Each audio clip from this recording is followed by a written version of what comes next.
Di daratan Cina sekitar 200 tahun sebelum Masehi, ada suatu masa di mana perang besar terjadi dan telah berlangsung selama 500 tahun yang melibatkan 7 negara besar di daratan tersebut. Meskipun masing-masing kerajaan itu telah mengutus para jenderal besarnya dengan ratusan ribu armada, namun perang itu tidak juga menunjukkan tanda-tanda berakhir, sampai akhirnya seorang bocah dari negara Jin muncul dan mulai mengubah perjalanan sejarah.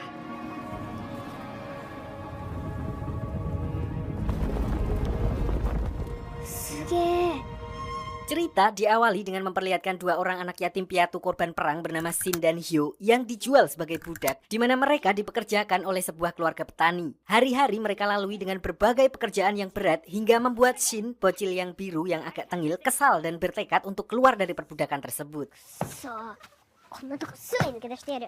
Mendengar hal itu, Hyo, bocil yang putih yang satu lagi, lalu berkata kalau hal itu akan sulit untuk diwujudkan karena jika seorang anak telah menjadi yatim dan dijual sebagai budak, maka dia akan selamanya menjadi budak dan tidak akan pernah bisa lagi untuk naik kasta. Walaupun kemungkinannya sangat kecil, namun bukan tidak mungkin untuk mewujudkan hal itu karena ada satu cara dan sebenarnya memang hanya satu-satunya cara untuk keluar, yaitu dengan mempunyai kemampuan menggunakan pedang.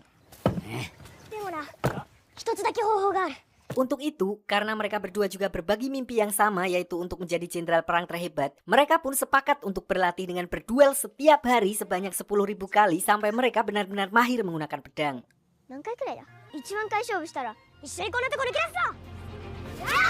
Beberapa tahun pun berlalu dan mereka berdua kini sudah mulai dewasa, di mana pada suatu hari saat mereka sedang latihan seperti biasa, ada seseorang dengan pakaian mewah yang datang dan melihat aksi mereka berdua.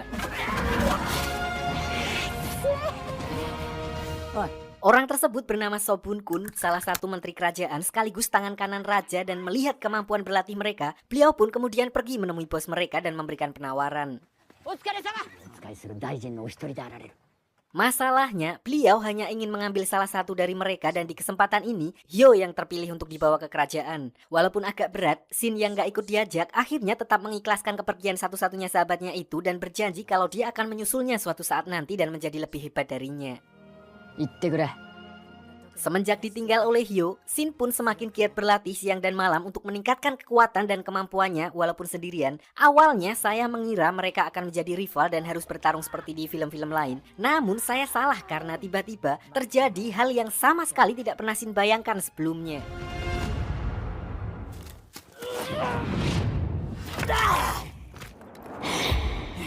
Suatu malam saat sedang tidur, Shin merasa kalau ada orang yang mengetuk pintunya dan sangat terkejut begitu melihat kalau orang itu adalah Hyo yang sudah dalam kondisi sekarat. Tanpa memberikan banyak penjelasan, Hyo lalu menyerahkan sebuah peta kepada Shin dan memintanya untuk mendatangi tempat yang ada di sana. Hyo hanya menjelaskan kalau saat itu sedang terjadi pemberontakan di kerajaan dan beberapa orang sedang mengejarnya. Oleh karena itu, Shin diminta untuk segera pergi dari sana agar terhindar dari orang-orang tersebut.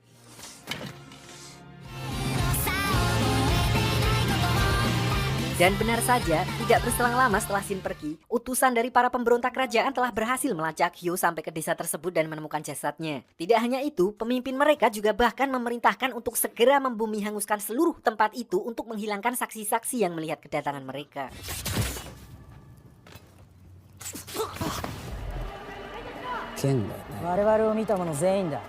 Sementara itu, karena zaman dulu belum ada Gojek, setelah menempuh perjalanan yang lumayan jauh dengan berlari, di tengah perjalanan, Shin justru dihadang oleh para bandit yang tertarik dengan pedang yang dibawa oleh Shin. Tapi, mereka tidak tahu apa yang mereka hadapi, di mana kemampuan pemuda itu mampu mengalahkan pemimpin mereka hanya dalam sekali serangan.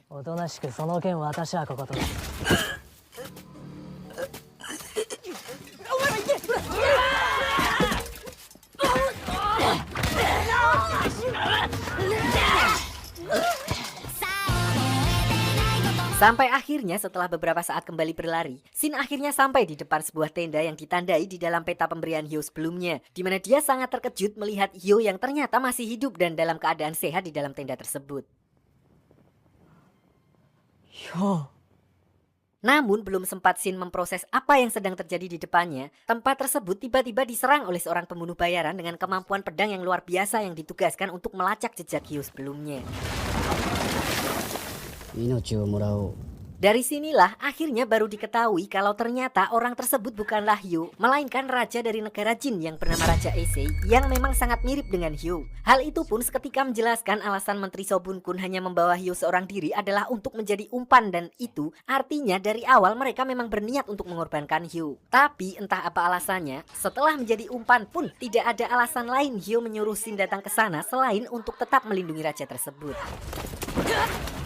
Walaupun di sini Shin sama sekali tidak peduli dengan Raja Eisei dan pemberontakan yang terjadi di kerajaannya dan bahkan justru berniat untuk menghabisinya karena dinilai dia adalah penyebab kematian Hyo, namun Shin memilih untuk lebih dulu berduel dengan si pembunuh bayaran terlebih dahulu karena dia ingin membalaskan dendam Hyo yang telah tewas di tangan orang tersebut.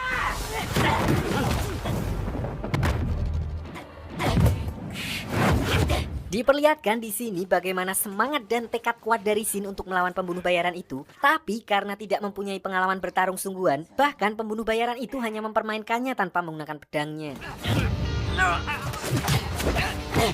Namun tidak berhenti sampai di situ, karena hanya dalam waktu yang sangat singkat, Shin mampu mempelajari gerakan musuhnya dan bahkan membuat musuhnya kerepotan dan akhirnya melancarkan sebuah serangan fatal yang langsung membuat lawannya tersebut tidak berdaya.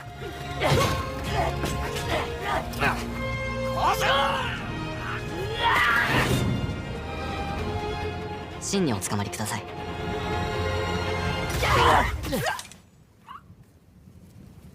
Setelah menyingkirkan pembunuh bayaran tersebut, Raja Eisei pun menjelaskan dengan justru mempersilahkan Shin jika dia memang mau menghabisinya. Namun Eisei tidak akan membiarkan hal itu terjadi tanpa perlawanan karena dia juga harus menghormati orang-orang yang telah berkorban untuk melindungi dirinya termasuk Hyo sendiri. Namun berhubung Shin masih memproses alasan Hyo menyuruhnya untuk melindungi raja itu dan situasi juga masih belum kondusif karena para prajurit pemberontak juga sudah mulai mendekati tempat tersebut, mereka pun memutuskan untuk melarikan diri terlebih dahulu.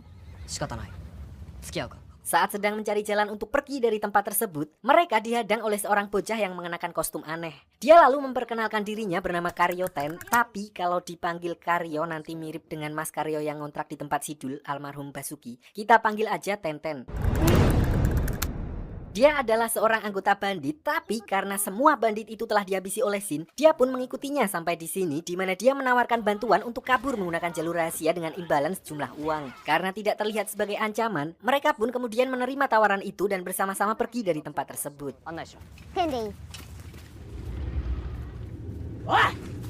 Di tengah perjalanan, ketika situasi sudah agak kondusif, Shin kembali meminta penjelasan tentang Hyo yang digunakan sebagai kembaran raja dan memang diperuntukkan untuk mengelabui musuh. Namun, Eisei berdalih kalau dia tidak pernah memaksa Hyo untuk melakukannya dan bahkan Hyo sendiri mengaku senang bisa melakukan tugas terhormat untuk melindunginya. Intinya, secara tidak langsung, selain mengorbankan diri untuk melindungi Raja Eisei, dia juga berkorban agar Shin mempunyai kesempatan untuk menggapai mimpi mereka dan terbang tinggi untuk menjadi jenderal terhebat. Dengan mengikuti raja tersebut karena berlatih seumur hidup pun, tidak mungkin bagi mereka yang hanya budak dari petani biasa untuk masuk ke tentara militer kerajaan. Untuk itu, Eisei lalu meminta Shin berhenti menangisi kepergian sahabatnya itu dan memberinya pilihan untuk kembali menjadi budak atau melanjutkan keinginan Hyo dan mimpi mereka. Dan untuk itu, hal pertama yang harus mereka lakukan adalah dengan membantu Raja Eisei merebut kembali tahta kerajaan miliknya.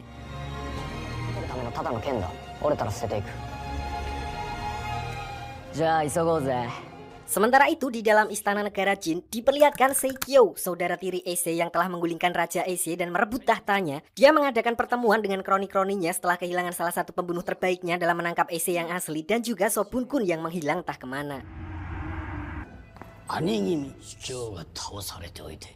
Lalu di tengah pertemuan itu, tiba-tiba Jenderal Besar Oki muncul untuk menemui Seikyo sambil membawakannya sebuah hadiah yang tidak lain adalah kepala Sobun Kun. Namun hal itu tidak dia lakukan dengan cuma-cuma karena Jenderal Oki juga meminta wilayah yang telah dikuasai oleh Sobun Kun sebagai imbalannya. Sedikit cerita tentang Jenderal Oki. Beliau adalah salah satu dari 6 jenderal besar terakhir di negara Jin yang telah pensiun, di mana kabarnya beliau hanya akan bertarung jika menilai pertempurannya cukup seru. Intinya sekarang dia tidak memihak siapapun, namun Seikyo yang pada dasarnya mempunyai otak licik pun langsung melihat hal itu sebagai kesempatan dan beranggapan akan sangat menguntungkan baginya jika orang seperti Jenderal Besar Oki juga berada di kubunya. Jadi meskipun beberapa penasehatnya agak curiga mengingat kepala Sobun Kun yang beliau bawa sudah sulit dikenali, namun Seikyo tidak peduli dan tetap menyetujui permintaan Jenderal Besar Oki. Di sisi lain, Eisei sendiri juga kini harus mencari keberadaan Shobun-kun dan kembali mengumpulkan pasukannya karena menurut rencana pelarian yang mereka buat sebelumnya, Shobun-kun akan segera menemuinya di titik yang sudah ditentukan begitu para pasukan pemberontak tidak lagi mengejarnya.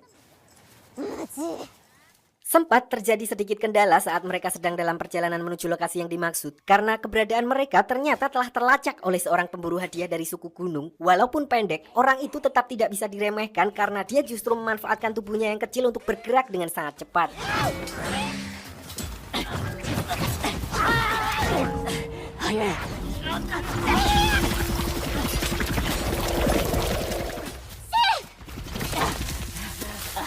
Untungnya, Shin akhirnya menemui kelemahan orang itu di mana dia lalu menyerang membabi buta dengan kekuatannya sehingga membuat orang itu terpojok dan berhasil mengalahkannya. Tanpa dia sadari, dia juga telah terkena serangan racun yang untungnya bisa dinetralkan oleh Tenten dengan penawar buatannya.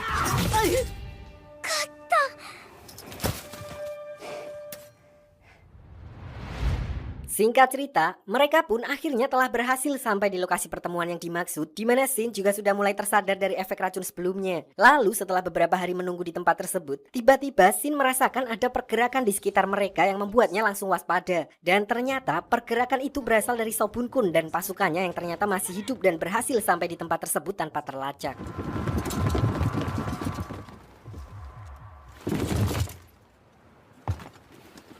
Setelah semua sudah berkumpul, mereka pun langsung membahas rencana serangan balik ke istana untuk merebut kembali tahta kerajaan yang sayangnya dilihat dari berbagai sudut pun terasa mustahil karena pasukan mereka tidak sampai 100 orang, sementara Sekio mempunyai 80.000 tentara kerajaan yang berjaga di seluruh wilayah negara Jin. Namun sebenarnya ada satu cara yang mungkin juga adalah satu-satunya cara yang tersisa, yaitu bersekutu dengan orang-orang barbar dari suku gunung yang telah mengasingkan diri selama ratusan tahun. Dan beruntungnya mereka memiliki Tenten yang notabene adalah keturunan suku gunung. Jadi karena tidak punya pilihan lain lagi, Eisei akhirnya memutuskan untuk mencoba pertaruhannya dengan meyakinkan kepala suku gunung untuk bertarung bersamanya.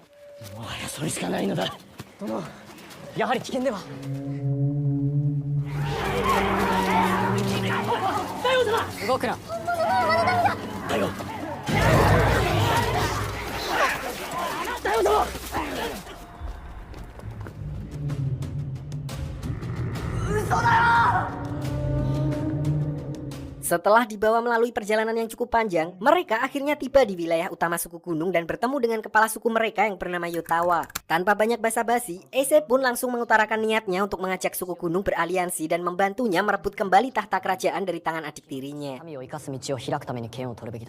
Awalnya Yotawa menolak mentah-mentah permintaan Eisei karena diceritakan kalau suku gunung masih menyimpan dendam terhadap orang-orang dari negara Jin. Hal itu bermula dari ratusan tahun yang lalu saat suku gunung dan negara Jin masih saling bersekutu. Tapi setelah raja pertama negara Jin meninggal, orang-orang dari suku gunung mulai kembali dikucilkan dan terdesak hingga mereka terpaksa harus kembali hidup di pegunungan. Eisei sebenarnya juga sudah menyadari permasalahan itu dan langsung meminta maaf atas nama para leluhurnya. Tidak hanya itu, dia juga memberitahukan niatnya untuk menghapus perbatasan antara 7 negara dan menyatukannya menjadi satu wilayah sekaligus menghentikan perang yang sudah berlangsung selama ratusan tahun agar mereka semua bisa hidup berdampingan. Oleh karena itu, dia membutuhkan bantuan Yotawa dan pasukannya untuk merebut gelar rajanya kembali sebagai langkah awal dari rencana besarnya tersebut. Setelah mempertimbangkan tawaran itu, Yotawa akhirnya setuju dan menyambut Eisei sebagai sekutu dari suku gunung.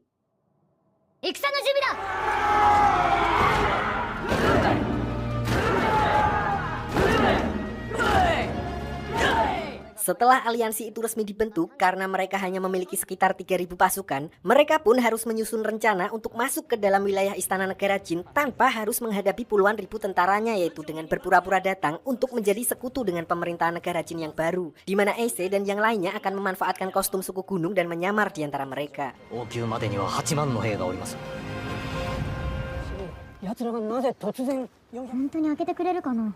Rencana tersebut ternyata berhasil memperdaya Sekio yang sedang membutuhkan pasukan sebanyak-banyaknya sehingga dia mengizinkan mereka untuk memasuki wilayah istana. Sayangnya hanya sekitar 50 orang saja yang diperbolehkan untuk masuk sehingga mereka harus kembali memikirkan cara agar bisa sampai ke aula utama dan menyingkirkan Sekio sebelum mereka justru akan dihabisi oleh para prajurit Sekio.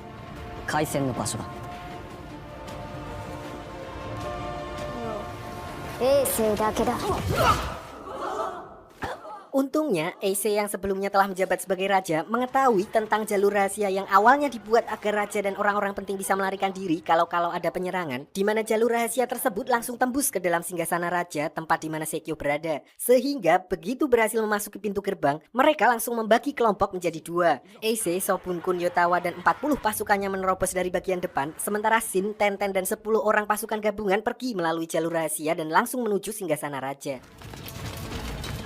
Sayangnya, jalur tersebut pun sudah diantisipasi oleh para tentara di bawah pimpinan Komandan Saji yang terkenal kejam dan arogan. Namun karena saat itu dia melihat kalau AC tidak ada di antara mereka, dia lebih memilih untuk kembali dan menyerahkan urusan tersebut kepada para bawahannya. Tidak hanya itu, Algojo Kerajaan Jin juga dikerahkan untuk menghadang Shin dan yang lainnya, sehingga mereka harus mati-matian berusaha untuk bisa melewati jalur tersebut.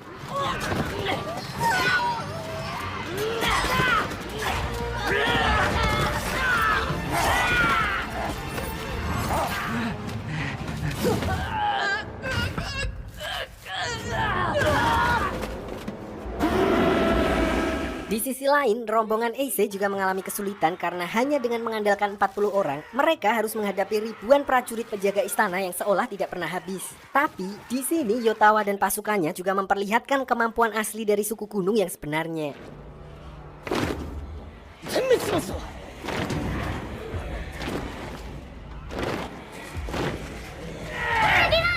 Ternyata fungsi dari topeng para suku gunung tersebut adalah untuk menyembunyikan mimik mereka, di mana saat para musuh telah memberikan serangan, mereka hanya pura-pura mati dan diperlihatkan fisik mereka yang begitu kuat, berbeda dengan manusia pada umumnya, sehingga 1-2 tebasan pedang dan panah seperti tidak berpengaruh terhadap mereka. Dengan serangan mendadak tersebutlah kemudian mereka berhasil memukul mundur para pasukan pemberontak dan menerobos masuk hingga area utama istana, di mana hal itu juga membuat pasukan pemanah istana kebingungan karena kelompok mereka juga berada di antara musuhnya.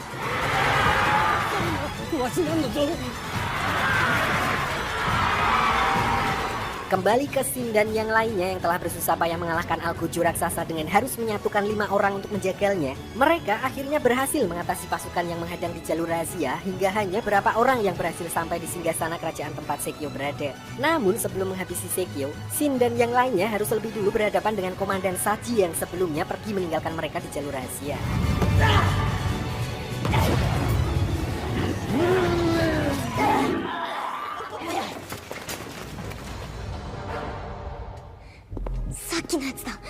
Disinilah bagaimana skill Komandan Saji ditunjukkan, di mana arogansinya tersebut bukanlah tanpa alasan karena dia benar-benar memiliki skill dan kecepatan berpedang yang di luar nalar, di mana diperlihatkan dia seorang diri dapat dengan mudah melawan beberapa orang dari suku gunung tanpa kelihatan repot sedikit pun.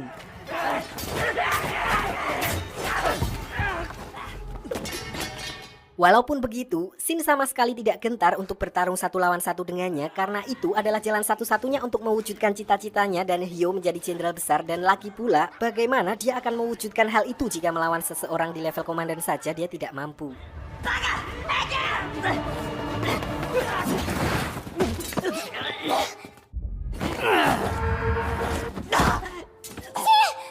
Setelah jatuh bangun di pertarungan tersebut, tidak ada satupun celah dalam pertahanan Komandan Saji. Tapi meskipun begitu, dia tetap tidak menyerah, di mana ketika kesombongan Komandan Saji yang menganggap rendah mimpinya, saat itu juga Shin mendapatkan sebuah momentum untuk melawan balik dan diperlihatkan Komandan Saji yang sedetik saja meremehkan Shin akhirnya justru berhasil dikalahkan.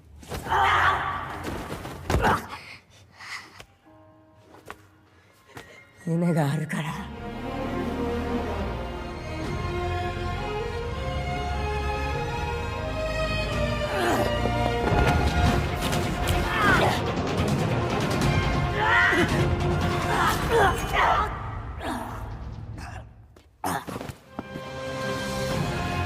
Melihat hal itu, Sekio yang sudah tidak punya siapa-siapa lagi untuk melindunginya pun kemudian memutuskan untuk kabur keluar, yang mana membuatnya justru harus berhadapan langsung dengan kakaknya yaitu Issei. Dengan kondisi tersebut, mereka pun dibiarkan untuk berduel 1 lawan 1 tanpa ada orang yang ikut campur, di mana tentu saja Issei langsung menghajar adiknya yang manja tersebut.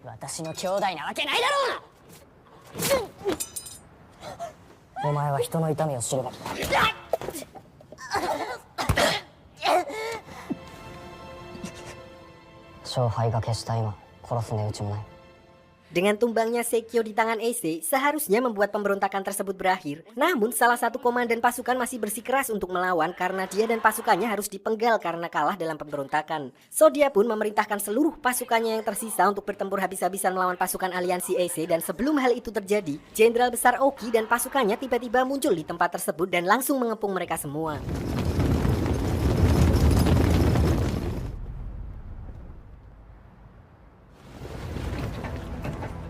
Di sini melihat kemauan Ace mengambil kembali tahtanya, dia hanya bertanya kepada Ace apa tujuannya selanjutnya setelah kembali mendapatkan tahtanya sebagai raja. Dan jika jawaban Ace tidak sesuai dengannya, maka dia tidak akan segan-segan untuk menghabisinya dan membiarkan adiknya kembali naik tahta. と言いますと、中華の唯一王だ。 Mendengar hal itu, Ace pun tanpa ragu menjawab dengan apa yang selama ini memang diimpikannya, yaitu menghentikan perang yang telah terjadi selama ratusan tahun dan menyatukan ketujuh negara menjadi satu negara besar. Walaupun terdengar seperti mimpi, namun Ace tetap optimis untuk bisa mewujudkan hal itu dan yakin kalau dia akan menjadi kaisar pertama yang berhasil menyatukan daratan Cina. 中華を統一する最初の王となる。 Mendengar jawaban tersebut, Jenderal Oki mulai mengerti kenapa Sobun Kun dan pasukannya yang telah berada di ujung tanduk pun masih tetap mengikuti Raja Ace, di mana dia pun segera memerintahkan pasukannya untuk menarik diri dari tempat tersebut. Tidak hanya itu, dia juga memperingatkan para pemberontak yang tersisa untuk menyerah dengan menunjukkan kekuatannya yang luar biasa, di mana Shin pun juga dengan mudah menghabisi komandan yang hendak menyerang Ace.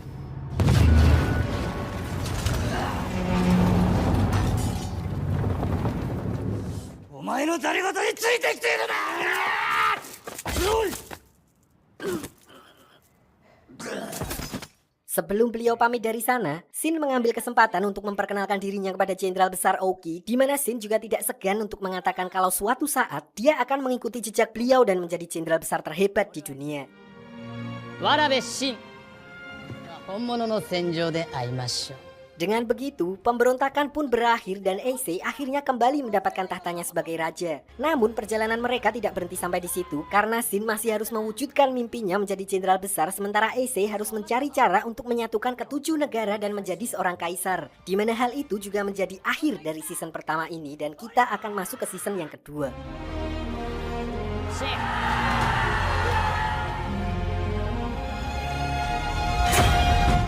Singkat cerita, setelah Raja Ace berhasil mendapatkan tahtanya kembali, beberapa tahun kemudian pada suatu malam, dia tiba-tiba diserang oleh dua orang pembunuh bayaran yang entah bagaimana bisa menyusup ke dalam istana, di mana tentu saja hanya dengan kemampuan berpedang dasar, Raja Ace hampir tidak bisa melawan, tapi paling tidak dia masih bisa menahan sampai akhirnya para pengawalnya datang dan juga Shin yang muncul di tempat itu.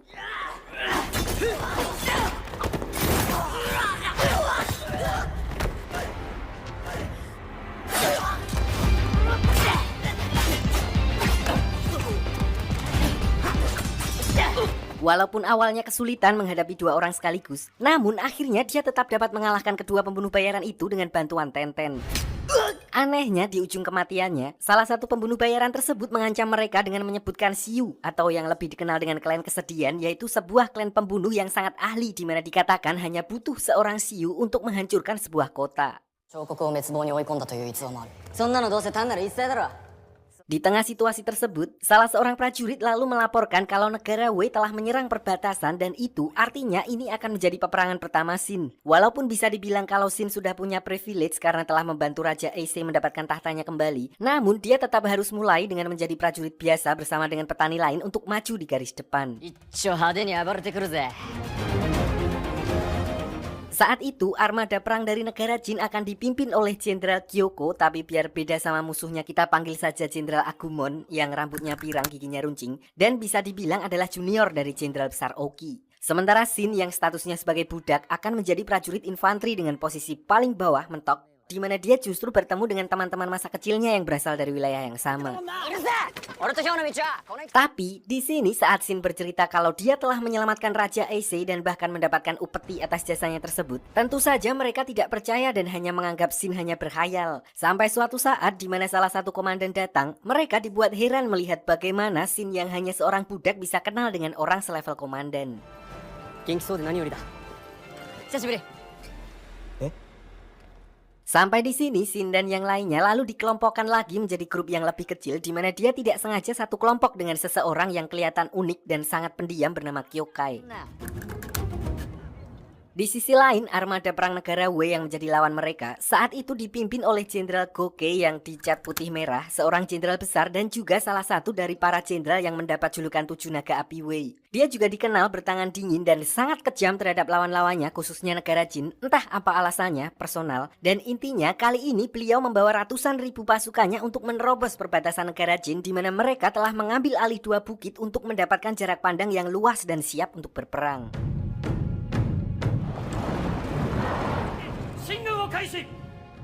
Sayangnya begitu di medan perang beneran, Shin dipimpin oleh seorang komandan yang beda lagi yang bernama Bakugo Shin, di mana dia terkenal sangat keras, hanya tahu menyerang tanpa menggunakan taktik apapun.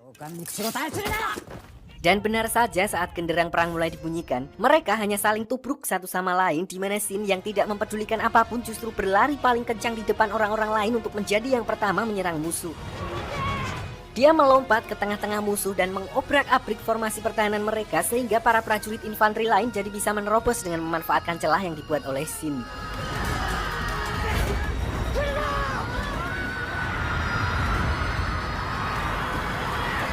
Bahkan hal itu dinilai komandan musuh sebagai serangan yang sangat nekat, namun Shin justru bisa menghabisi banyak sekali prajurit musuh dan bahkan menghabisi komandan mereka yang berada jauh di atas panggung.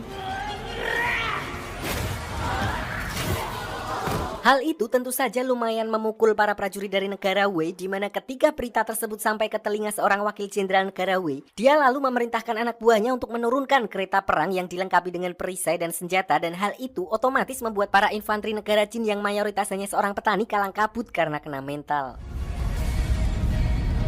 Mendengar kabar itu, alih-alih segera mengirimkan bantuan dengan menurunkan pasukan berkuda, Jenderal Agumon tetap memerintahkan semua pasukannya untuk bertahan tanpa mengirimkan bantuan sama sekali, dan terkesan dia hanya akan mengorbankan Shin dan para prajurit garis depan lainnya. Taikija!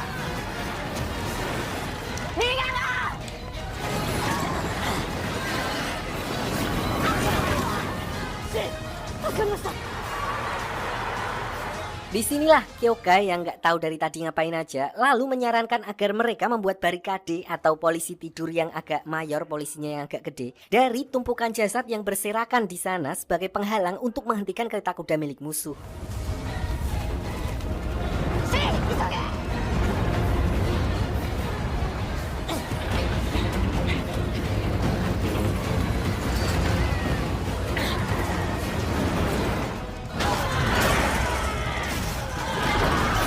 Cara itu ternyata sangat efektif karena didukung juga oleh situasi medan perang yang berdebu sehingga mengganggu jarak pandang pasukan berkuda, di mana ternyata itulah alasan Jenderal Agumon menahan semua pasukannya karena kalah jumlah. Dia tahu betul kalau dia pasti akan kalah jika langsung menyerang dengan kekuatan penuh. Mendengar berita tentang infanteri para petani yang masih bisa bertahan, menurutnya hal itu bisa dibilang sebagai harapan kecil yang mungkin akan mampu membalikan jalannya perang jika dia mampu memaksimalkan kemungkinan harapan tersebut.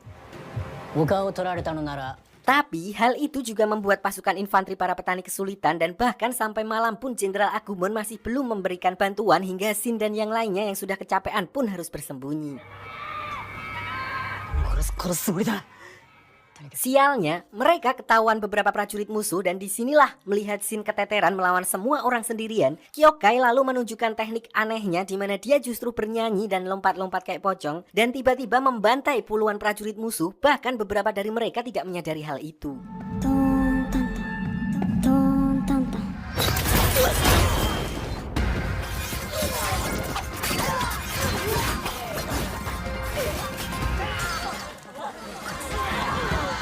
Namun hal itu pun tidak berselang lama karena begitu Kyokai kehabisan nafas, kemampuannya langsung menurun drastis, dan dari sini baru diketahui bahwa ternyata dia adalah seorang perempuan setelah cadarnya terbuka, yang mana hal itu sebenarnya sangat tidak lazim. Lalu karena prajurit musuh yang tidak ada habisnya, mereka pun memutuskan untuk melompat ke sungai.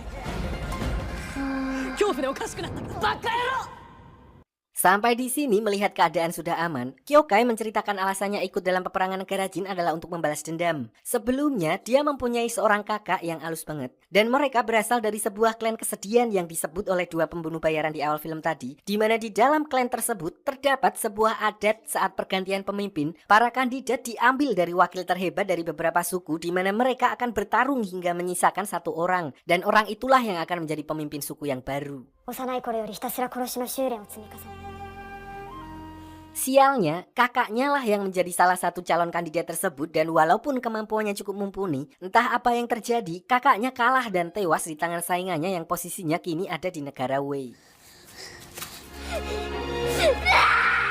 Namun berhubung dia tidak tahu cara masuk ke negara tersebut, maka dia memutuskan untuk ikut berperang karena dengan begitu, mungkin dia akan bisa sampai ke sana jika negara Jin berhasil menginvasi wilayah negara Wei. Dengan kata lain, tujuan hidupnya saat ini hanyalah untuk membalaskan kematian kakaknya dan dia rela melakukan apapun demi mencapai tujuan tersebut. Bahkan dia tidak peduli jika harus mati asalkan dendamnya itu terbalaskan. Mendengar hal itu, Shin yang sedikit banyak juga sudah mengerti bagaimana rasanya kehilangan, lalu berkata kalau mulai saat ini dia akan menjadi temannya. Shin juga mengatakan kalau Kyokai tidak boleh mati karena hal itu justru akan membuat kakaknya kecewa. Sebaliknya, Shin meminta Kyokai untuk terus hidup dan menjalankan mimpi kakaknya yang belum tercapai seperti dirinya yang berjanji kepada Hyo untuk menjadi jenderal besar suatu saat nanti. Keesokan harinya saat perang masih kembali berlanjut, Shin kembali bergabung dengan para anggota infanteri lainnya yang ternyata masih bersembunyi di atas bukit semalaman, di mana mereka lalu melihat seluruh batalion tempur dari negeri Wei yang turun ke medan perang. Otomatis hal itu membuat sebagian besar orang berpikir kalau tidak akan ada lagi kesempatan menang bagi negara Jin. Namun tidak bagi Shin karena dia justru melihat kesempatan untuk menusuk langsung ke jantung pertahanan musuh yang kebetulan berada dekat dengan posisi mereka saat itu dan memanfaatkan sebagian besar pasukan musuh yang telah turun meninggalkan bukit tersebut. So hanya dengan mengandalkan beberapa puluh personel amatiran dari pasukan infanteri yang tersisa, Shin lalu memimpin mereka semua untuk menyerang bukit tempat wakil jenderal pasukan perang negara Wei berada. Sementara pasukan perang negara Jin dihajar habis-habisan di medan perang, ternyata aksi yang dilakukan oleh Shin dan kawan-kawan justru membuat Jenderal Agumon langsung menyadari kalau api harapan yang ditunggunya semakin membara. Beliau yang dari awal berlangsungnya perang hanya memerintahkan anak buahnya untuk menunggu, kemudian langsung memerintahkan semua pasukannya untuk menyibukkan medan peperangan.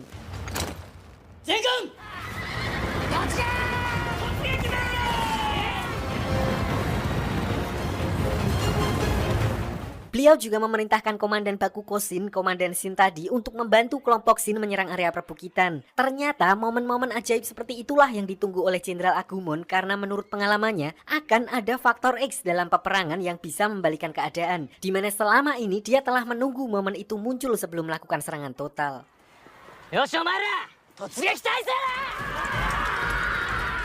So dengan masuknya kekuatan tambahan secara besar-besaran ke medan perang secara mendadak, tentu saja membuat pihak lawan sedikit kerepotan hingga akhirnya Shin bersama dengan pasukan utama Komandan Bakugo Shin berhasil menerobos hingga garis pertahanan terakhir musuh di atas bukit. Sampai akhirnya untuk mempersingkat waktu, Komandan Bakugo Shin meminta Shin untuk mengikuti pasukan berkuda dan menyerang langsung kamp wakil jenderal negeri Wei. Sementara pasukan infanteri yang tersisa diminta menahan prajurit musuh agar tidak bisa menyusul mereka. Walaupun agak berat karena khawatir dengan rekan-rekannya yang ditinggal tersebut, Shin akhirnya tetap memutuskan untuk pergi bersama komandannya dan menyerahkan kepemimpinan pasukan infanteri kepada Kyokai karena dia yakin kalau Kyokai pasti mampu melindungi rekan-rekannya yang lain.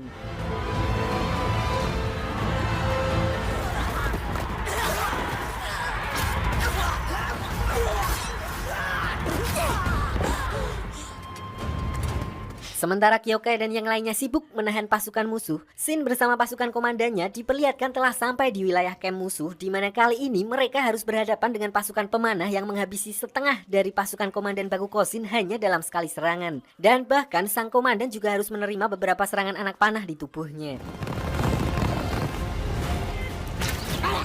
Disinilah diperlihatkan bakat otodidak seorang Shin, di mana dia dapat dengan mudah melihat arah anak panah yang dilepaskan oleh pasukan musuh. Di mana hal itu cukup membuat komandan pasukan pemanah ketar-ketir dan akhirnya Shin dapat menghabisinya.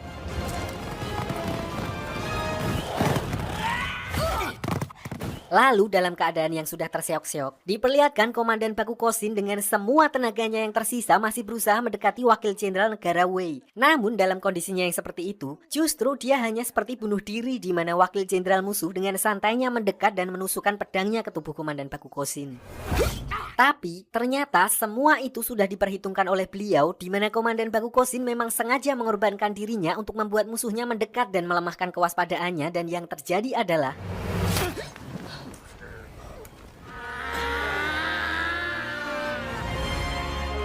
Setelah Shin dan yang lainnya berhasil merebut salah satu bukit itu di mana bendera negara Jin berkibar di atasnya, mereka sempat sedikit lega karena mengira kalau perang akan segera berakhir. Namun kenyataannya apa yang ada di balik bukit tersebut justru lebih mengerikan, di mana puluhan ribu armada perang di bawah komando langsung Jenderal Gokei ternyata sudah standby dan siap untuk menyerang.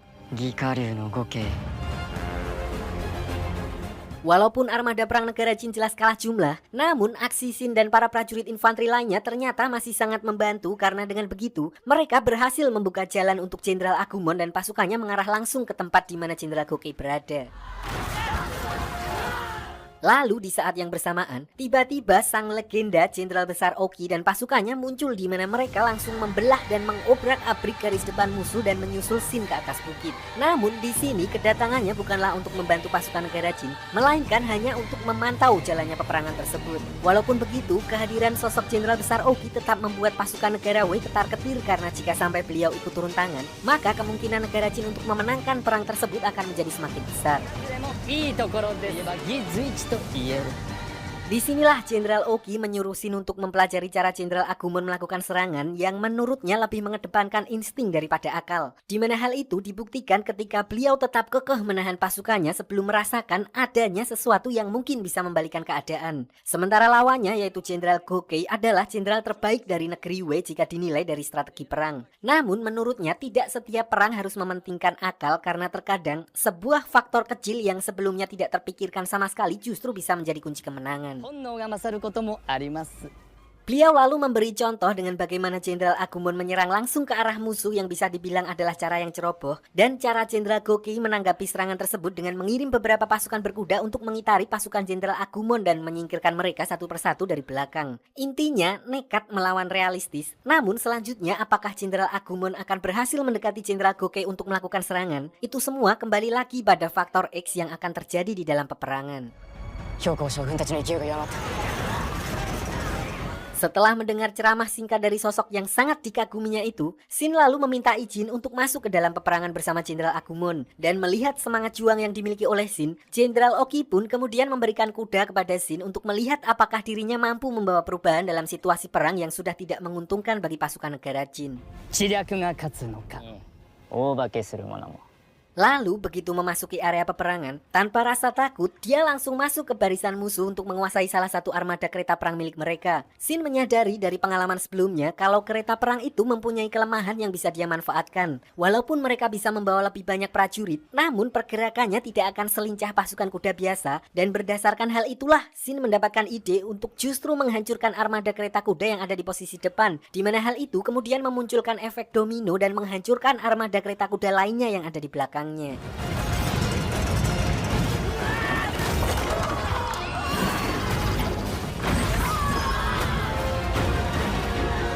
Hal itu juga menegaskan bahwa ternyata dialah faktor X yang dimaksud Jenderal Oki sebelumnya, di mana atas aksinya tadi memudahkan Jenderal Agumon dan pasukannya melewati beberapa barikade pertahanan hingga dia akhirnya berhadapan langsung dengan Jenderal Gokei yang juga bisa dibilang adalah musuh bebuyutannya. Karena mereka sudah saling berhadapan-hadapan, kedua jenderal itu lalu memutuskan untuk duel by one tanpa melibatkan seluruh pasukannya.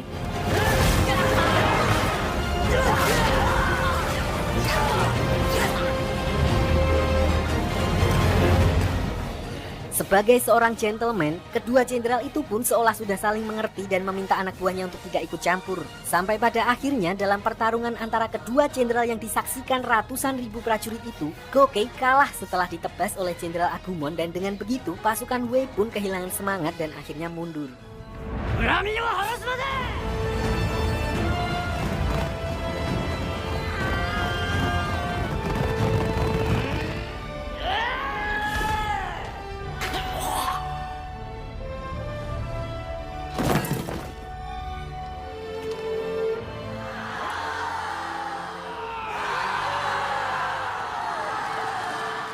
Singkat cerita, setelah berpamitan dengan Kyokai, kembalinya pasukan dengan kemenangan juga disambut meriah oleh seluruh penduduk negara Jin. Lalu Shin yang akhirnya kembali ke istana, bertemu dengan Raja Eisei dan juga Tenten yang selama peperangan berlangsung, dia selalu memperhatikan bagaimana para ahli strategi istana bekerja. Oleh karena itu, Tenten kemudian memutuskan kalau selanjutnya dia akan ikut ke dalam medan pertempuran sama seperti Shin, namun bukan sebagai prajurit, melainkan sebagai seorang ahli strategi yang akan bertarung menggunakan otaknya. Sementara itu, Shin berkat aksi-aksinya di medan pertempuran, para petinggi militer lalu merekomendasikannya untuk naik pangkat dan sekaligus menuliskan sejarah bahwa seorang budak bisa menjadi komandan batalion hanya dalam satu pertempuran.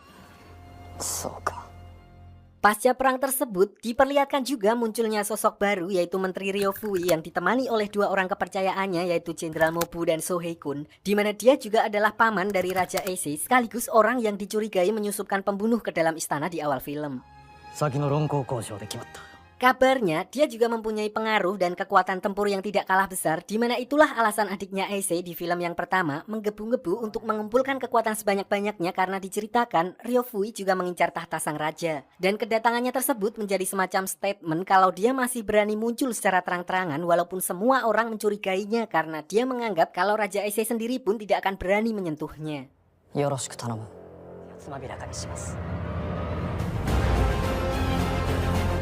Beberapa bulan berlalu setelah pertempuran dengan negara Wei, tepat saat Jenderal Agumon dan para pasukannya dikirim untuk melakukan ekspansi, di perbatasan yang lain mereka kembali diserang oleh negara tetangga mereka yang lain yaitu negara Zhou.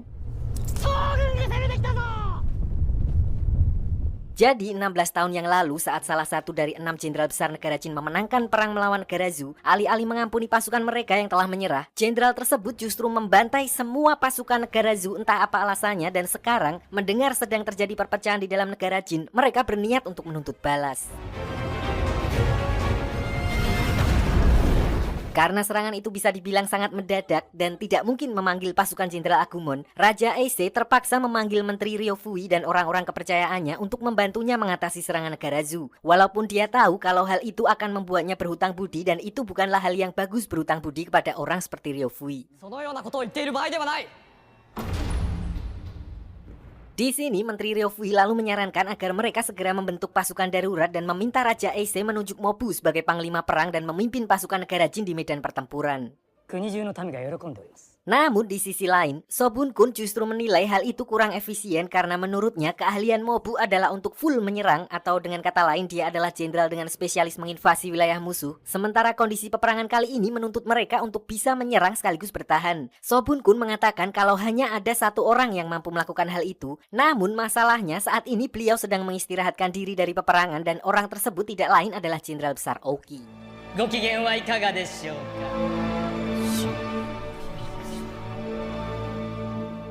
Ternyata sebelumnya Sohei-kun yang sudah paham situasi tersebut langsung berinisiatif menghubungi Jenderal Oki untuk memintanya turun gunung dan memimpin pertempuran melawan negara Zhou. Namun karena saat itu beliau tidak menjawab, maka sebagai alternatif Sohei-kun membawa Mobu sebagai rencana cadangan kalau Jenderal Oki memang benar-benar sudah tidak tertarik lagi untuk turun ke medan perang.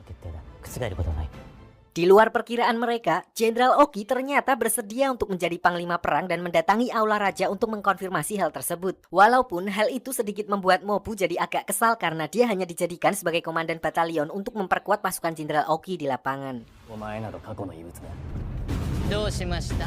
Di sini, Jenderal Oki lalu meminta semua orang yang ada di ruangan tersebut untuk keluar karena dia ingin bicara empat mata dengan Raja Eisei. Dia berkata jika memang negara Jin membutuhkannya untuk kembali memimpin di medan perang, maka permintaan tersebut harus datang langsung dari sang raja. Dan seketika itu juga, semua orang pun pergi meninggalkan mereka berdua di sana. Ternyata tujuan Jenderal Oki di sini adalah ingin memastikan kembali motivasi dan alasan dari Raja Eisei yang sebelumnya mengakui ingin menyatukan seluruh wilayah di daratan utama yang kemudian dijawab oleh Raja Eisei dengan enteng, yaitu untuk menepati janjinya kepada seseorang. Sedikit sejarah mengenai Raja Eisei, di mana dulu saat kakeknya menjabat sebagai raja yang sangat hebat dengan memimpin 6 jenderal besar termasuk Oki, sempat terjadi gencatan senjata antara negara Jin dan Zhao, di mana ayahnya Eisei ditahan di negara Zhao sebagai jaminan. Di masa-masa penahanan di negara Zhao itulah Eisei lahir dan tumbuh bersama sang ayah, sampai pada suatu saat ayahnya diselamatkan oleh Ryofui dan sayangnya hanya ayahnya sendiri yang berhasil dijemput, sementara Eisei harus tinggal dan bertahan seorang diri di negara tersebut. Selama bertahun-tahun, Eisei tumbuh besar dengan hidup luntang-luntung sebagai musuh dari semua orang dan dibully habis-habisan oleh warga di sana, hingga pada suatu hari muncul seorang pedagang pasar gelap bernama Shika yang menyelamatkannya dan kemudian memberinya tempat untuk berlindung. Singkat cerita, setelah bertahun-tahun terlantar di negara musuh, sang kakek, raja dari negara jin, tiba-tiba meninggal di mana ayahnya ditunjuk sebagai raja yang baru, dan itu artinya kini Ace menjadi putra mahkota di mana akhirnya negara jin mengirim seorang mata-mata untuk membawanya kembali. お迎えに上がったのです。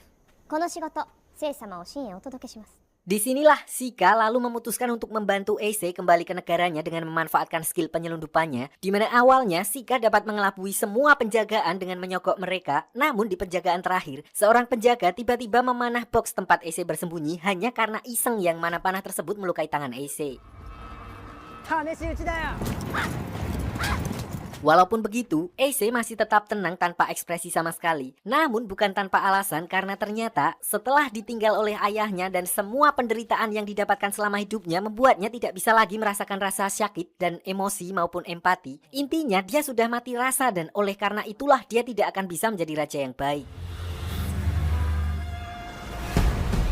Sayangnya saat itu juga pasukan negara Zhao menyadari pelarian Ace, di mana mereka mengirim pasukan untuk mengejarnya, dan hal itu membuat rencana Ace tidak berjalan lancar karena Sika dan yang lainnya harus mengorbankan nyawa mereka demi membawa Ace melewati perbatasan hingga akhirnya dia bertemu dengan pasukan Shobun Kun dari negara Jin.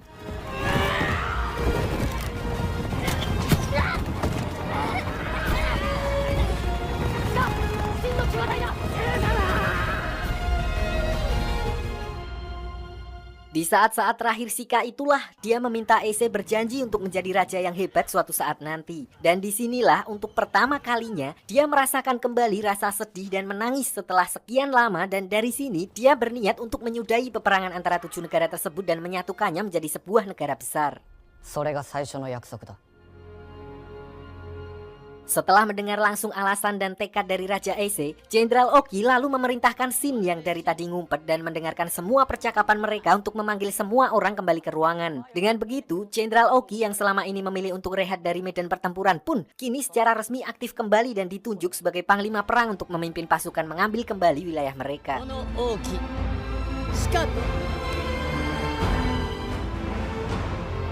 Tidak hanya itu, Shin yang saat ini menjadi muridnya juga ditunjuk menjadi komandan unit berkekuatan 100 orang, lumayan. Tapi mereka justru mempunyai tugas khusus dan berada langsung di bawah Jenderal Oki. Di sini Shin juga kembali memanggil Kyokai ke dalam unitnya tersebut. Malam harinya sebelum penyerangan, Shin menyempatkan diri untuk berlatih bersama Kyokai, walaupun kalau Baiwan, Shin masih kalah melawannya yang notabene memang berasal dari klan pembunuh. Sehingga muncullah pertanyaan dari mana kekuatan Kyokai berasal. Kyokai lalu menjelaskan kalau klannya mempunyai ritual, yaitu tarian untuk berkomunikasi dengan para dewa yang kemudian diwariskan secara turun-temurun yang bernama tarian pedang, yang mana membuat pemakainya kerasukan dan akan bergerak dengan sendirinya alias senjatil. Namun menurut Kyokai, bukan hanya klannya yang mempunyai kekuatan sejenis, karena ada beberapa ahli bela diri lain yang juga mampu melakukan hal itu walaupun tanpa mereka sadari. Dari sekian banyak orang dengan kemampuan tersebut, yang paling mengerikan adalah orang-orang yang menganggap dirinya sebagai titisan dewa dan mereka dikenal dengan julukan Bushin alias dewa perang. Bushin to yobu. Setelah melakukan beberapa persiapan, keesokan harinya armada perang negara Jin yang dipimpin oleh Jenderal Besar Oki lalu mulai OTW ke medan pertempuran, di mana setelah sekian lama mereka akhirnya berhadapan kembali dengan armada perang dari negara Zhou. Zengun, Zenshi. Saat itu armada perang Zhou dipimpin oleh 3 orang komandan batalion, yaitu Choso, Mangoku, dan Fuki, yang juga berperan sebagai ahli strategi pasukan mereka. Sementara pasukan negara Jin dipimpin oleh Jenderal Besar Oki dengan membawai 3 pasukan besar lain, yaitu pasukan pribadinya sendiri yang terdiri dari para tentara elit yang jumlahnya tidak terlalu banyak, lalu pasukan Ryofui yang dipimpin oleh Mobu, dan pasukan utama negara Jin yang mana unit Shin juga termasuk di dalamnya.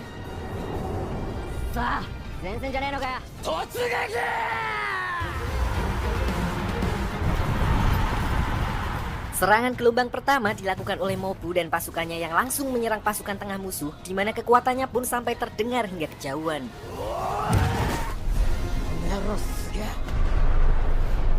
Lalu disusul dengan pasukan elit di sebelah kiri yang melakukan serangan dari arah samping, sementara pasukan Zhao terlihat masih menahan serangan tersebut, di mana mereka membalas dengan mengerahkan pasukan dari sisi kanan yang dipimpin oleh Komandan Mangoku.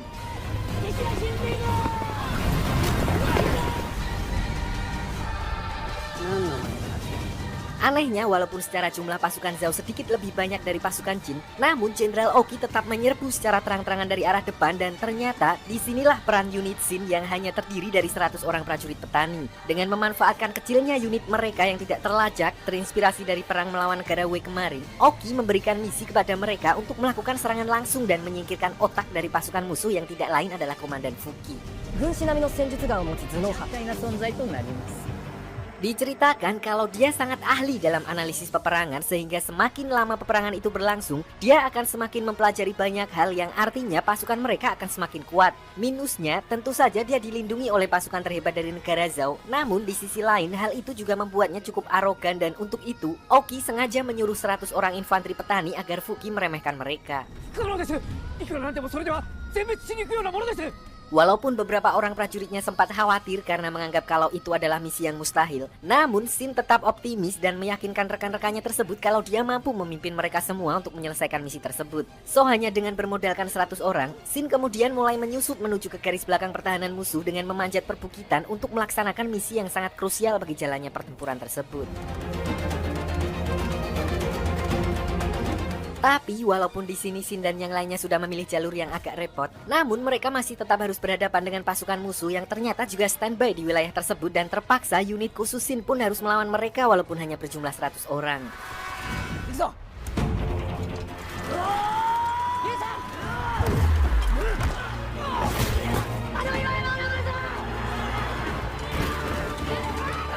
Lalu karena pasukan musuh tidak ada habisnya sedangkan kondisi geografis sangat tidak menguntungkan, beberapa orang dari unit Shin lalu mengusulkan untuk memecah tim menjadi dua, satu bertahan di tebing untuk menghalangi pasukan musuh, satu lagi melanjutkan perjalanan karena lokasi Komandan Fuki sudah sangat dekat yang berada di balik bukit tersebut. Berita tentang unit Shin yang mulai menerobos dari arah samping akhirnya sampai ke telinga Komandan Fuki. Namun karena saat itu dia sedang fokus mengatur pasukannya di medan perang utama, Shin dan yang lainnya sama sekali tidak digubris olehnya. Ditambah lagi setelah mengetahui kalau jumlah pasukan tersebut hanya kurang dari 100 orang dan bahkan bukan prajurit terlatih, dia tidak menganggapnya sebagai ancaman sama sekali.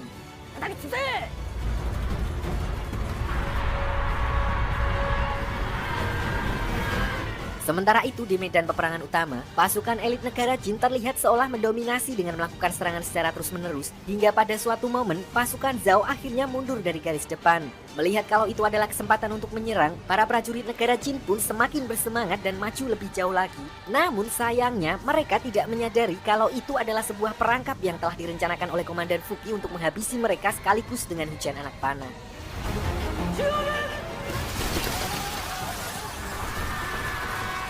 Di sisi lain, Shin yang melihat kejadian itu dari atas bukit, kemudian memutuskan untuk langsung all-in turun ke bawah dan menyerang pasukan pelindung Komandan Fuki secara langsung. Hal itu nekat dia lakukan karena jika tidak, maka pasukan Jin yang posisinya tertekan akan semakin hancur dan membuat pasukan mereka akan berfokus padanya. So tanpa pikir panjang, Shin dan unitnya pun langsung lompat dan berlari sekuat tenaga ke arah Jenderal Fuki berada.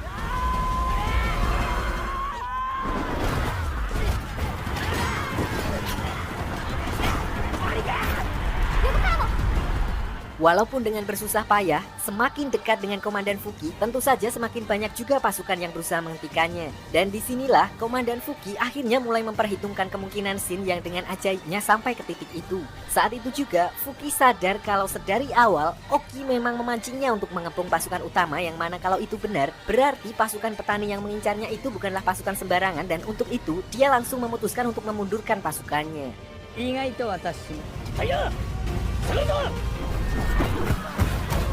Namun usahanya itu terlambat karena Shin dan unitnya telah berhasil menerobos penjagaan pasukannya dan tanpa dia sadari, tiba-tiba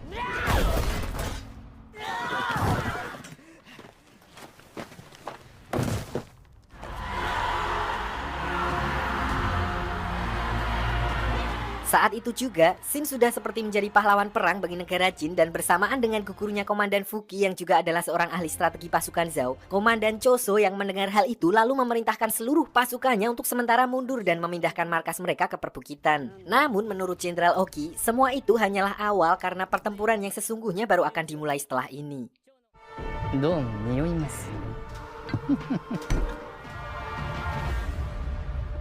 Singkat cerita, malam harinya setelah seharian bertempur di medan perang, diperlihatkan unit Shin bersama dengan para prajurit lainnya yang sedang berkumpul sambil bakar-bakar merayakan kemenangan hari pertama peperangannya, di mana secara tiba-tiba muncul seseorang dengan membawa senjata besarnya yang datang entah dari mana dengan berjalan kaki dan langsung menyerang mereka.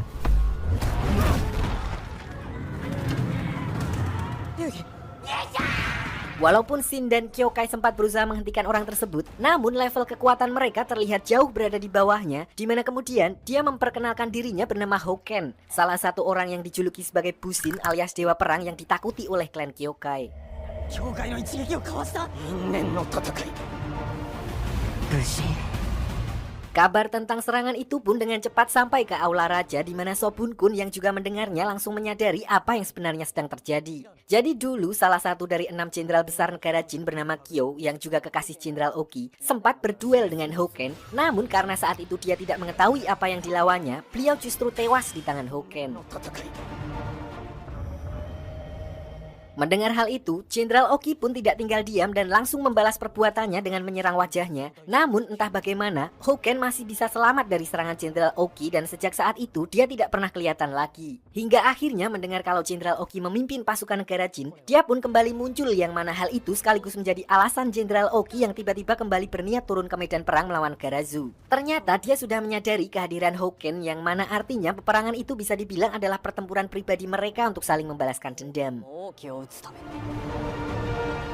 Di sini rombongan Shin yang terpisah dari pasukan utama negara Jin akhirnya mau gak mau harus berhadapan dengan Houken, jenderal perang terkuat dari negara Zhao yang dijuluki sebagai dewa perang karena kekuatannya yang luar biasa. Bahkan Kyokai mengatakan kalau klannya yang merupakan klan pembunuh, mereka selalu menyuruh para anggota klannya untuk melarikan diri sejauh mungkin jika bertemu dengan orang-orang yang dijuluki sebagai Bushin. Karena meskipun klannya juga mampu meminjam kekuatan dewa, namun mereka tetaplah bukan tandingan orang-orang tersebut. Saking OP-nya, Houken bahkan tidak membutuhkan pasukan untuk menyerang dan hanya datang seorang diri di mana dia mampu mengacak-acak regu Shin tanpa sedikit pun mengalami kesulitan.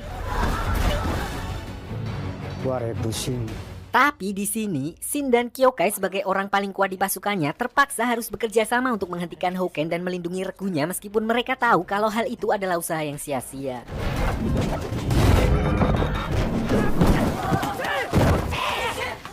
Untuk mengulur waktu, Kyokai pun sempat menggunakan teknik pemanggil arwah untuk melawan Houken, di mana teknik yang bahkan bisa menghabisi puluhan pasukan dalam sekali serangan sama sekali tidak mampu menembus pertahanan seorang Bushin.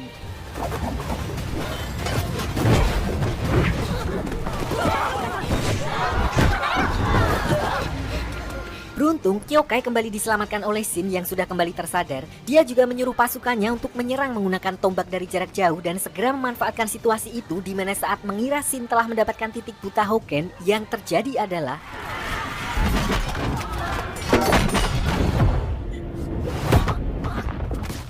melihat hal itu, otomatis seluruh regu pun langsung mati-matian melindungi komandannya tersebut. Untungnya mereka mampu bertahan cukup lama sampai pasukan utama datang, di mana di saat yang bersamaan pasukan dari negara Zhao juga tiba di tempat itu untuk menyusul jenderal utama mereka. Begitu menyadari kalau kondisi semakin tidak kondusif, regu Shin pun memutuskan untuk ganti shift dan membawa semua orang yang terluka menjauh dari tempat tersebut.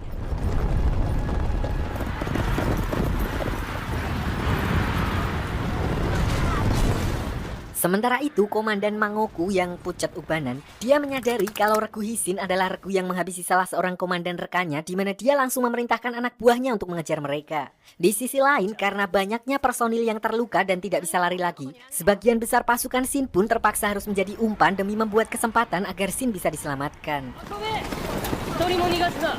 Sayangnya meskipun rencana itu berhasil membawa Shin menjauh hingga dia akhirnya kembali sadar, namun temannya yang menolongnya justru tidak bisa bertahan setelah terluka dan kehilangan cukup banyak darah, di mana setelah berusaha mati-matian membawa Shin kabur, dia akhirnya husnul khotimah di sampingnya. なんつってな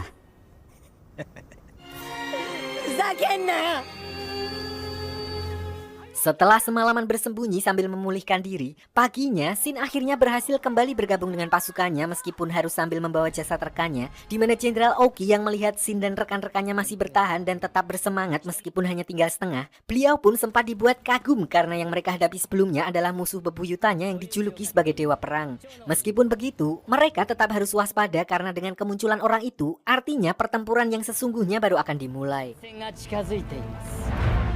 Singkat cerita, setelah semua pasukan negara Jin kembali berkumpul, mereka pun segera melakukan serangan ke daerah pertahanan musuh di mana Mobu yang saat itu menjadi komandan perang di bawah komando Jenderal Oki langsung melakukan serangan pertama bersama pasukannya untuk menggedor garis depan pasukan negara Zhou.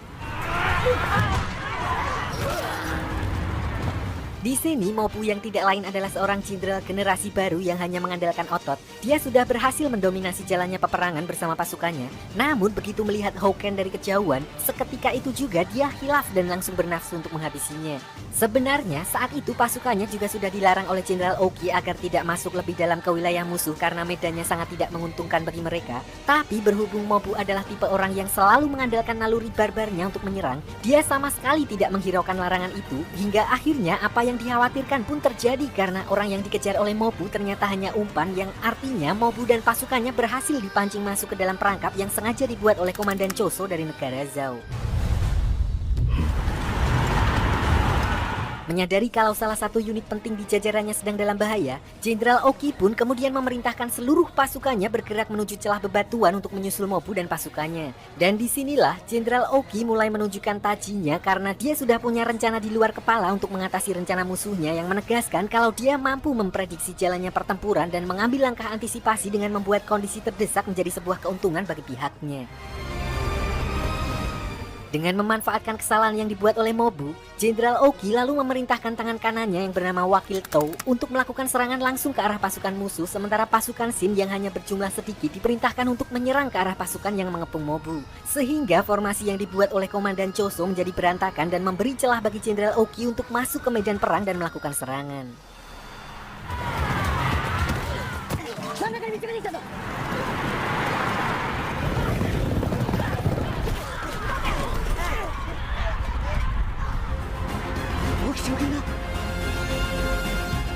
Lalu di tengah kekacauan itu, tiba-tiba dia dikejutkan dengan kedatangan seseorang dengan kekuatan yang luar biasa di mana orang tersebut tidak lain adalah Houken. Dan disinilah untuk pertama kalinya setelah 9 tahun, mereka berdua kembali berhadapan secara langsung di medan perang, dan saat dua jenderal sudah saling berhadapan, semua pasukan terdiam mengelilingi mereka dan mempersiapkan arena untuk menyaksikan duel antara dua jenderal terhebat.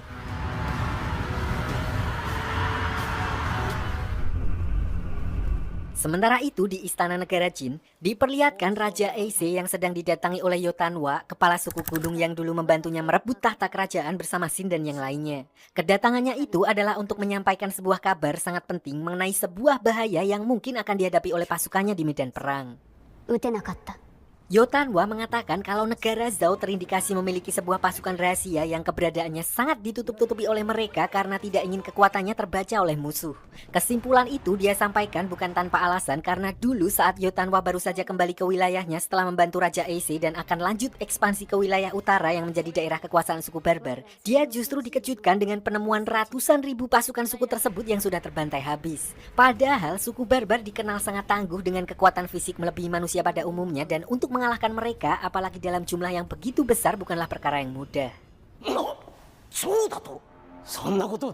Hal itu sebenarnya agak mustahil karena jika pasukan Zhou melakukan pergerakan dalam jumlah besar, negara Jin pasti akan mendapatkan notif dari mata-matanya untuk bersiaga. Namun kenyataannya mereka sama sekali tidak mendapatkan info apapun sampai saat ini, di mana Raja Eise akhirnya menyadari kalau negara Zhou dengan sengaja menutupi informasi tersebut dan kemungkinan besar mereka akan menggunakan pasukan rahasia itu sebagai senjata pamungkas dalam peperangan melawan negaranya. Sayangnya sampai saat ini, mereka masih belum bisa memastikan dugaan tersebut, dan satu-satunya info yang mereka dapat dari suku barbar yang selamat dari pembantaian itu mengatakan pasukan yang memusnahkan suku mereka dipimpin oleh seseorang bernama Riboku. Kembali ke arena pertempuran, Jenderal Oki dan Houken diperlihatkan mulai bertarung satu lawan satu, di mana secara kekuatan Jenderal Oki masih sedikit lebih unggul dari lawannya, ditambah lagi dengan diselimuti amarah yang menjadi motivasinya untuk bertarung. Bahkan Houken, sang dewa perang sekalipun bisa dibuat terdesak.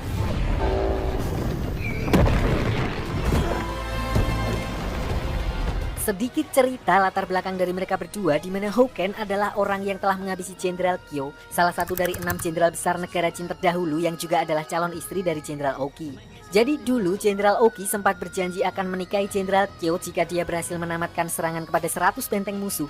Sayangnya di serangan yang ke-99, Jenderal Kyo yang nyaris menang justru harus berhadapan dengan Houken dan akhirnya gugur di tangannya. Kejadian itu pun membuat Jenderal Oki menjadi sangat terpukul sehingga dia menumpahkan seluruh amarahnya untuk menyerang Houken sampai-sampai membuat wajahnya codet dan tidak sadarkan diri. Namun setelah Jenderal Oki dan pasukannya pergi meninggalkan Houken karena mengira kalau dia sudah tewas, dia berhasil kembali bangkit dan sejak saat itulah Houken seolah menghilang di telan bumi di mana dia mengasingkan diri dengan berlatih untuk menghilangkan semua emosi di dalam dirinya dan menjadi seorang pusin untuk mengalahkan Oki.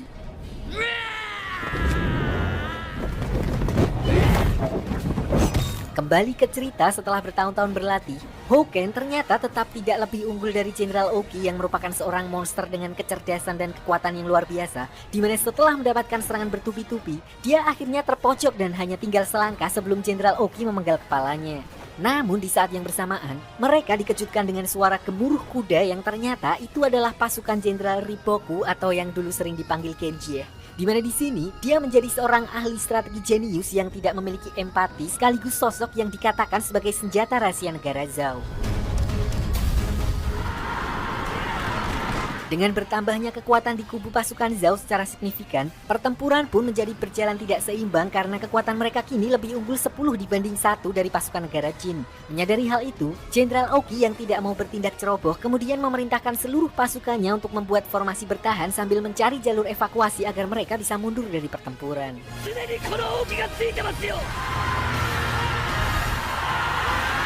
Sayangnya Houken yang sudah kembali bangkit tidak membiarkan Jenderal Oki melakukan hal itu begitu saja, di mana dia lalu kembali menyerangnya dan pertarungan mereka pun harus kembali berlanjut meskipun di saat yang bersamaan seluruh pasukan negara Jin masih harus kerepotan menahan serangan dari pasukan Zhao yang baru saja mendapat tambahan tenaga.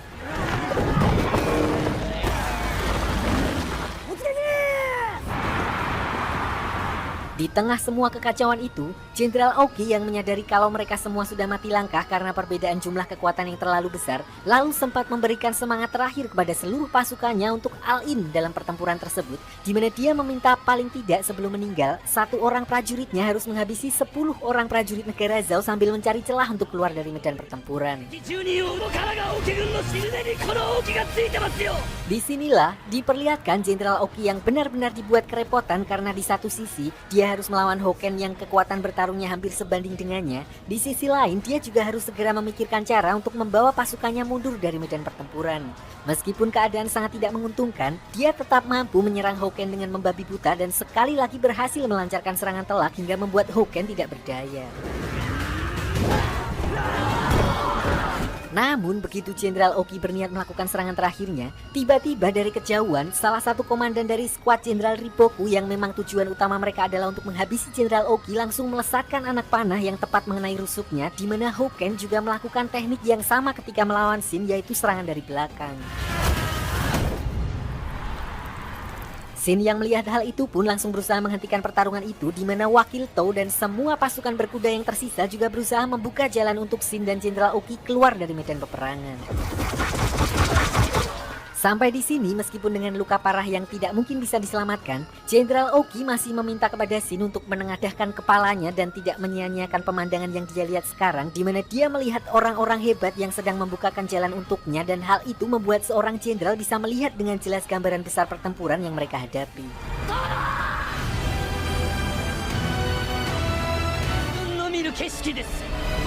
Sementara itu, para petinggi pasukan negara Zhao justru terlihat membiarkan begitu saja pasukan negara Jin melarikan diri, terutama Jenderal Rikubo, karena tujuan utama mereka adalah hanya untuk menghabisi Jenderal Oki karena dia adalah wajah atau ikon dari negara Jin. Dengan luka seperti itu, Oki sudah tidak mungkin lagi bisa diselamatkan dan hanya tinggal menunggu waktu sampai dia meninggal dunia, tidak peduli di dalam atau di luar arena pertempuran. Lagi pula dengan sosoknya yang sudah sangat melegenda, akan lebih merepotkan jika Jenderal Oki harus gugur di medan perang karena bisa jadi hal itu justru akan memicu pasukannya semakin mengamuk dan akan cukup merepotkan bagi pasukan negara Zhao.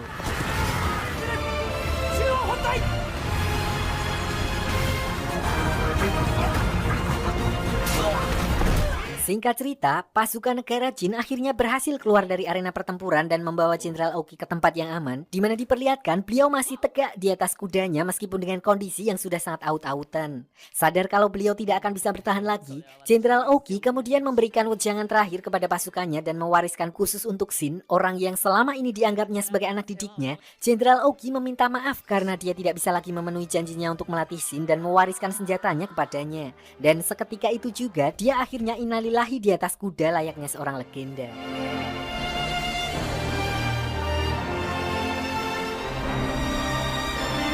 Kabar kematian Jenderal Oki pun kemudian sampai ke Raja Eisei, di mana alih-alih menjadi down karena telah kehilangan jenderal terbaiknya, namun pasukannya terhitung telah berhasil memenangkan perang karena negara Zhao menarik mundur pasukan mereka, yang artinya negara Jin berhasil mempertahankan wilayah mereka dan membawa jasad sang jenderal kembali pulang. Seperti Raja Eisei yang berusaha menaikkan semangat para petinggi kerajaan, di lapangan Shin juga melakukan hal yang sama, di mana dia berusaha untuk menyemangati pasukan negara Jin yang terlihat lesu setelah kematian jenderal besar mereka. Lalu seolah diberikan bakat untuk memimpin, dengan kata-katanya Shin mampu membangkitkan kembali semangat pasukan tersebut seperti yang selalu dilakukan oleh Jenderal Oki dalam memimpin pasukannya selama ini. Dan film pun berakhir. 将軍が帰還する。